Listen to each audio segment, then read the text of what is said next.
wird jetzt gefolgt von dem Vortrag von James Taylor, auch aus den Vereinigten Staaten, Präsident des Heartland Instituts, auch quasi schon fast Stammgast auf unserer Konferenz. Er redet über die Net-Zero-Agenda und wie sie explodierende Strompreise verursacht. Herzlich willkommen, James Taylor.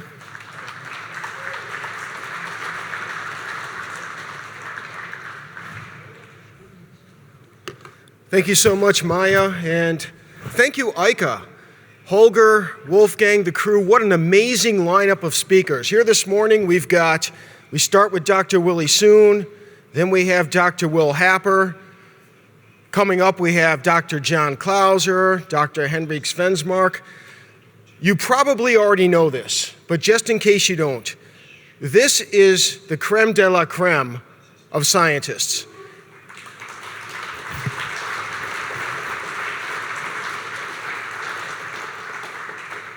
And the reason they are here, sharing their knowledge with us, is because of their appreciation and respect for EIKE'.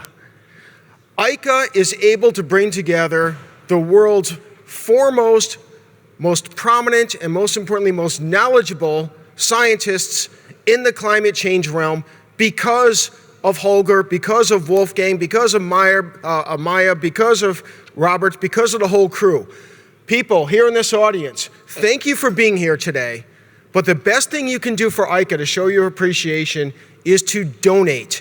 It takes a lot of money, it takes a lot of hard work to run an organization and to host a conference. So if you appreciate these amazing speakers, and you have the best speakers in the world on this topic here today, if you appreciate them, please make an extra gift to EIKE'.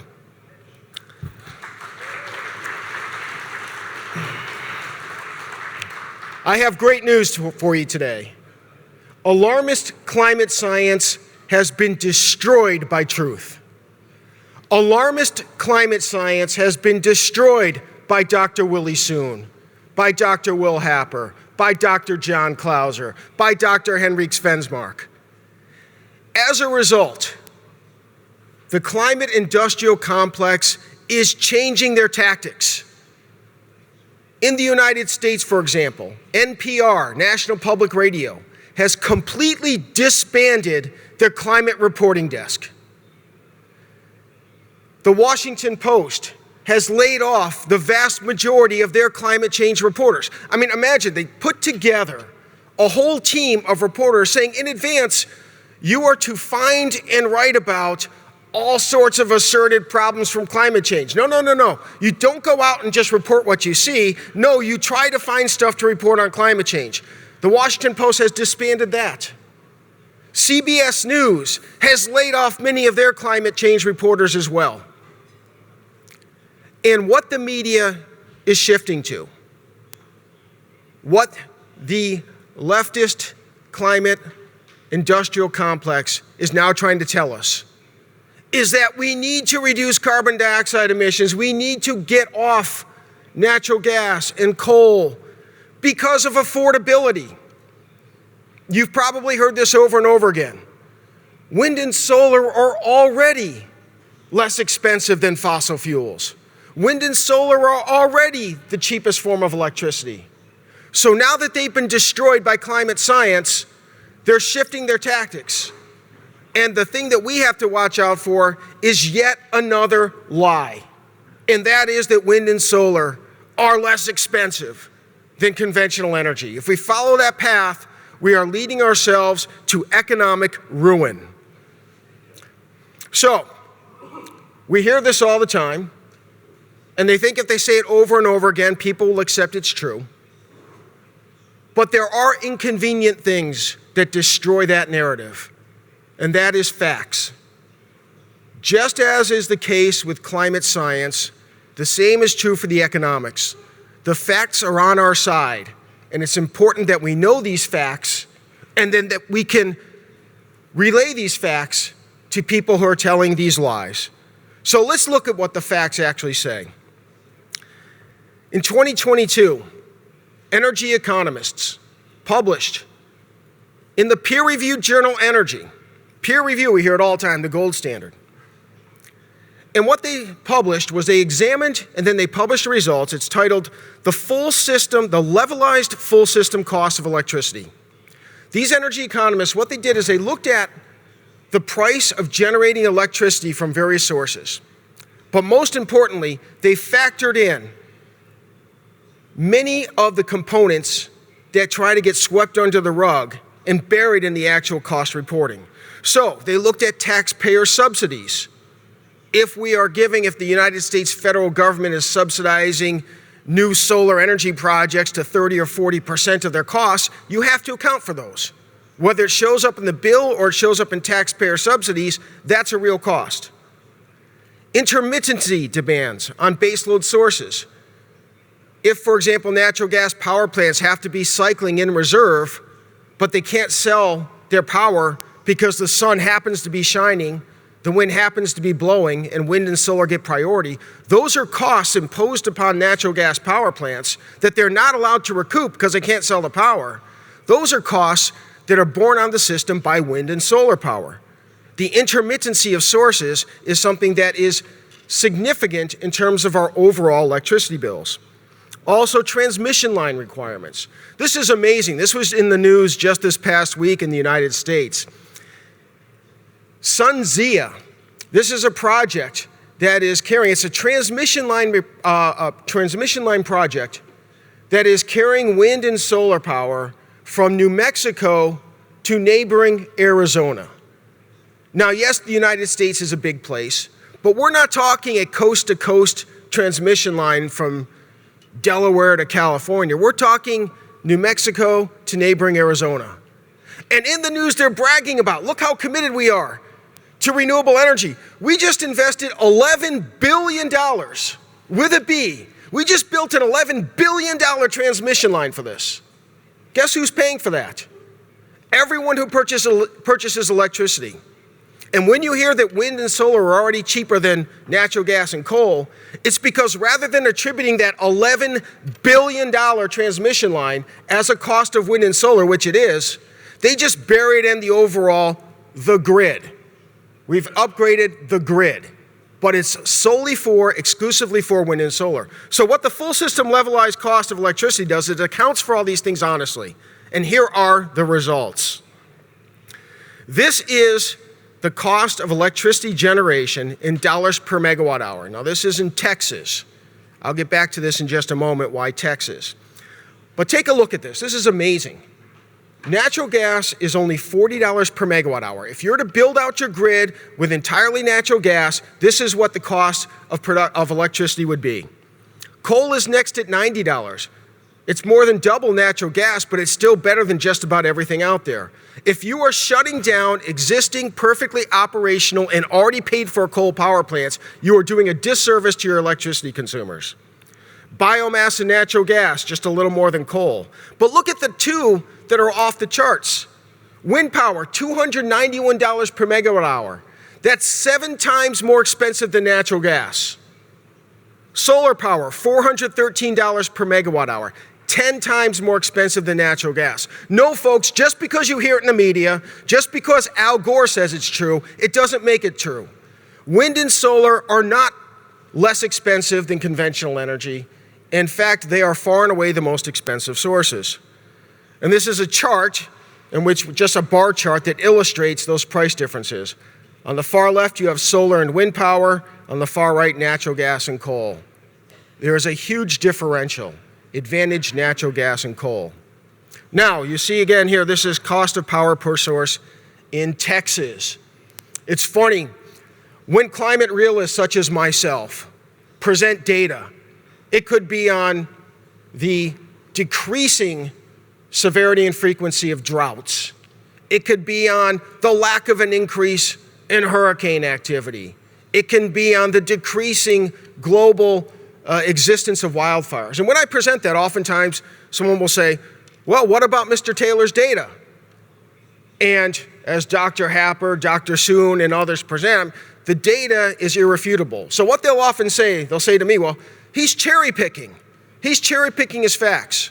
So yes, I've given you the cost of electricity generation according to the peer-reviewed study in Texas. And I will admit for this chart and this information, I have cherry-picked the facts. I've cherry-picked the facts for Texas because as much as wind and solar power make no sense anywhere, if we are going to generate wind and solar power, there is no better place in the world to generate wind and solar powered electricity than Texas. Texas is at a southerly latitude. It's closer to the equator than most of the population, almost all the population in Europe and the United States. Texas is incredibly sunny, sunnier than just about anywhere in Europe and the United States. There are a few places that are sunnier, but not many. West Texas especially is incredibly breezy and windy. It doesn't get any better for wind and solar than Texas, and look how much more expensive wind and solar is in Texas. It's because there's not much concentrated energy. Willie Soon talked about this earlier, the concentration of energy. There's not much concentration of energy in a breeze or in sunlight. It's much more concentrated in coal, oil, natural gas. It takes a tremendous amount of equipment and effort to get just a little bit of electricity, usable power from wind and solar. So yes, I've cherry-picked the data for Texas. But hey, we're in Germany. What are the numbers for Germany? All right, so we'll cherry-pick for Germany too. The same peer-reviewed study, the same data, but the costs are incredible. It's even worse. It's far worse than what I just presented. Natural gas, $35 per megawatt hour. Coal, $78 per megawatt hour. Biomass, $103. Nuclear, $105. Look at wind power, $483 per megawatt hour. Folks, that is, let me see if I can quickly do the math. That's about 14 times more expensive than natural gas. If you want to build a new wind facility, you're paying 14 times more than building out natural gas. Solar power, oh my goodness, I can't even do the math on that. Let's see, 40 times I'm guessing, pretty close. $1,380 per megawatt hour. They tell us in the media the same lies they tell us about climate science. But no, folks, wind and solar are not already less expensive than conventional energy. And here you have it in chart form. You can see the difference, how much more expensive solar and wind are than natural gas, coal, nuclear. By the way, we often hear this in the United States. You'll probably start hearing it more in Europe as the facts start to come out. When it's reported, truthfully, that natural gas power, nuclear power, coal power are so much more affordable, then we hear, oh, but we need all of the above. I mean, look, we need energy. We need as much energy as we can get. We need all of the above. Folks, we have more than enough natural gas to power our entire grid. We have more than enough coal. We have more than enough nuclear generating ability.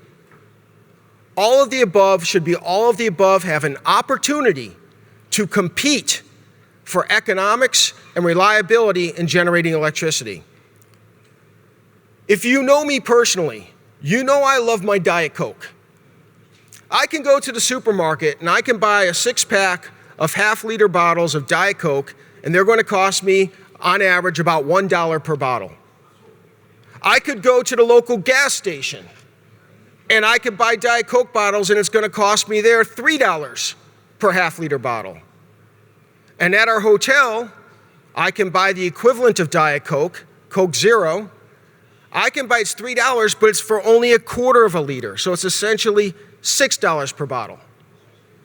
It's the same Diet Coke I love. Why would I want to be filling up when I'm planning out the economics of my Diet Coke, I'm certainly not going to say I need to buy from all of the above. Why would I do that? I want to buy from the supermarket every time I can because it saves me money. Why do we want all of the above for these very expensive electricity generation sources? If there's a cold snap in Maine or Massachusetts, the media says, look, natural gas prices under this high demand, they've tripled. This shows why we need wind and solar. Folks, look at that bar chart. Okay, we can triple it, we can quadruple it, we can raise prices by 10. It still makes a heck of a lot more sense than wind and solar.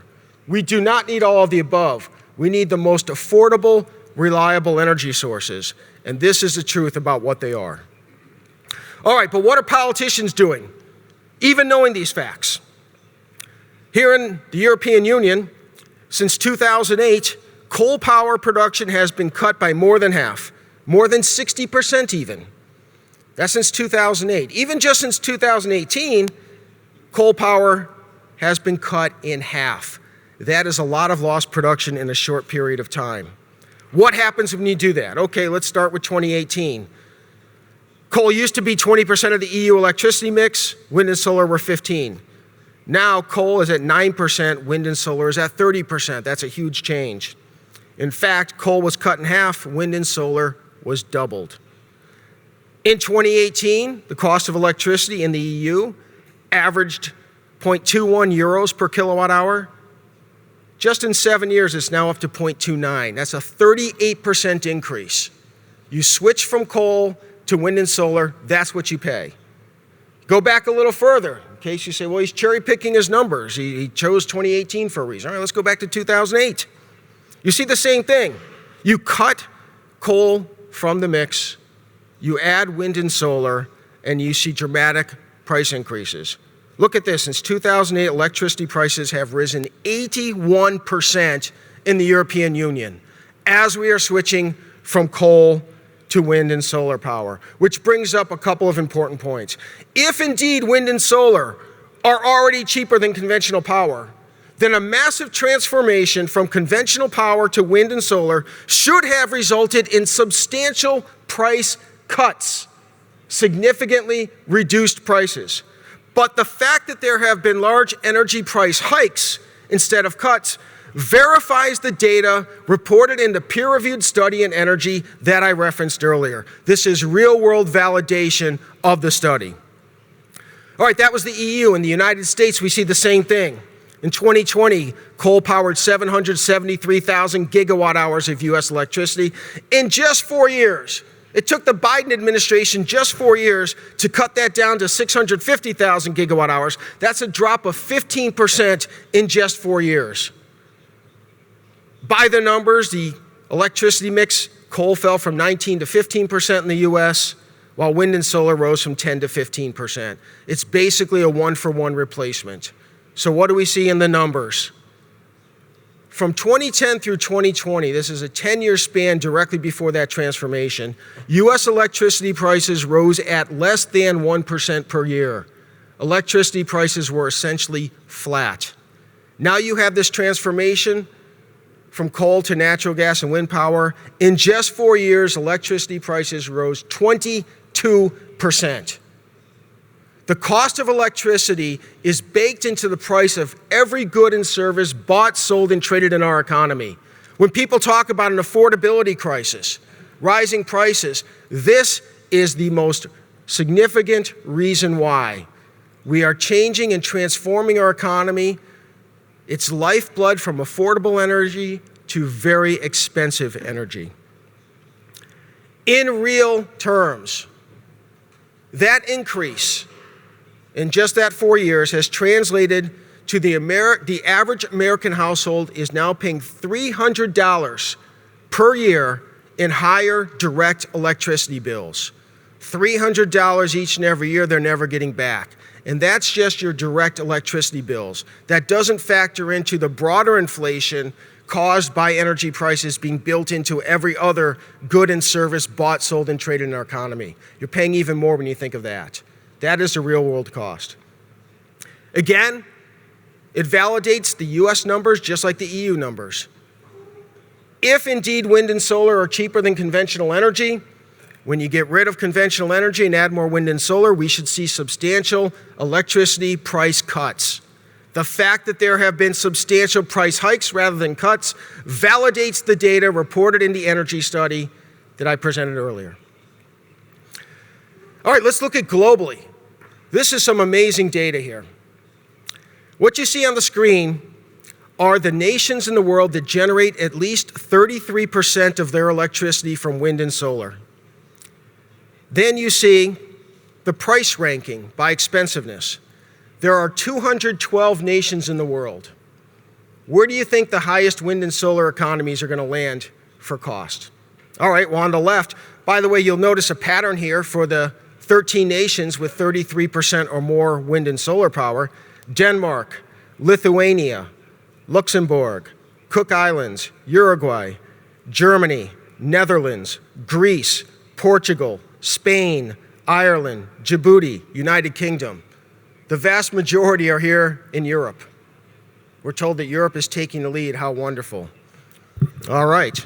Ranked by expensiveness on the right, going from top to bottom in terms of percentage of wind and solar. Here's the global ranking in terms of most expensive power. 9th, 23rd, 25th, top 5, 25th, 6th, 18th, 25th, 31st, 25th, 2nd, top 26. What you'll notice is that every single one of these countries that generate at least 33% of their power from wind and solar has electricity prices ranked in the highest 15% in the entire world. Every single one. When people say wind and solar are already less expensive than conventional energy, why is it that every single nation that has transformed their economy to wind and solar is paying in the top 15% of electricity prices in the world? The proof is in the pudding. We have the peer-reviewed studies. We have the data specific to Europe. We have the data specific to the United States. And here we have the data throughout the world. Don't fall for the lie. Now, again, the same point. If wind and solar are less expensive, we should see huge price cuts in these nations. Instead, it's just the opposite. Rising prices where you have more wind and solar. Finally, I want to talk about this policy study. We at the Heartland Institute in the United States, we have published this policy study. It's called Affordable, Reliable, and Clean, an objective scorecard to assess competing energy sources. You can find this, is very easy. Do an internet search, Heartland Institute, Affordable, Reliable, Clean. This will pop up. There's a digital version of this for free online. You'll find much of the information that I presented today in this policy study. And just in case, if you can't find it, you can email me, jtaylor@heartland.org. I'll send you a copy. I'll send you my slides from today. But this is a very important scorecard. First of all, affordable, reliable, clean. We look at affordability. So here you see the same numbers I presented in my slides. We present it in a nice, clean format for policymakers, for the media, for the general public to know the truth. Natural gas is far and away the most affordable energy source for electricity generation. Coal and hydro are fantastic as well. Wind and solar are terrible. Reliability, the same thing. We give them a ranking. The lower the score, the better. Natural gas, coal, nuclear are the most reliable. That's pretty obvious. You can generate power from these sources pretty much 24/7. You can plan for it an hour from now, a day from now, a week from now, a month from now, a year from now. You cannot do that with wind and solar. You cannot predict when the wind will be blowing and the sun will be shining 8 days from now or whatever. Most importantly, clean, affordable, reliable, clean. Oftentimes people say, well, James, we should try to avoid discussion of environmental issues because that's our Achilles heel.